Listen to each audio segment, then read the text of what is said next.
Pero muntik magbabalik ang taharang pinakamasaya sa GMA7 na Noon Time Show Time Incorporated. Pagmuntik magbabalik na, pwede paglalaban ang Wait and It's Showtime.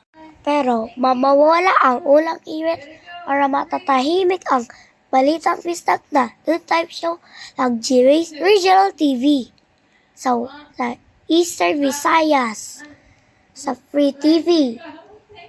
Digital bayad na tayo.